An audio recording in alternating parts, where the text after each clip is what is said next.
Residence permit, അതായത് basically visa. ആ visa ഇല്ലാതെ നെതർലൻഡ്സിലേക്ക് ട്രാവൽ ചെയ്യുന്ന കഥയാണ് നിങ്ങൾ ഈ ഷോർട്സിൽ കാണാൻ പോകുന്നത്. അത് ഇപ്പോഴും ഞാൻ ഉറപ്പിച്ചിട്ടില്ല അവിടെ എത്തുന്നു. അവിടെ എത്തിയാൽ എത്തി. നമ്മൾ ശ്രമിക്കുകയാണ്. Let's see. നമ്മൾ അബുദാബി എത്തി. ഇവിടെ സീൻ വരില്ല. ഇനി ഇവിടെ നിന്ന് 2 മണിക്കൂർ ലേവർ ഉള്ളൂ. നമുക്ക് ആംസ്റ്റർഡാം പറ്റിയിട്ട് നോക്കാമേ. കൈ ഞാൻ വിടുന്നില്ല, ഞാൻ തിരിച്ചു വിടുന്നില്ല. കിട്ടി, കേറി, തിരിച്ചു കേറി. ഒന്നും പറയാനില്ല.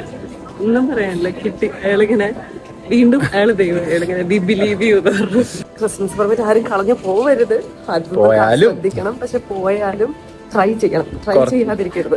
കുറച്ചൊന്ന് മെനക്കെട്ട് കഴിഞ്ഞാൽ നടക്കുന്ന നല്ല കാര്യമാണ്. മെനക്കെട്ടായിരുന്നു. ഞങ്ങൾ വീട്ടിലെത്തിയിട്ട് ഫുൾ ഡീറ്റെയിൽ ആയിട്ട് എന്താ നമ്മൾ ചെയ്തത്, എങ്ങനെയാ ചെയ്തതെന്നൊക്കെ പറഞ്ഞുതരാം. പക്ഷെ മെനക്കെടാണ്. പക്ഷെ യു ക്യാൻ ട്രാവൽ.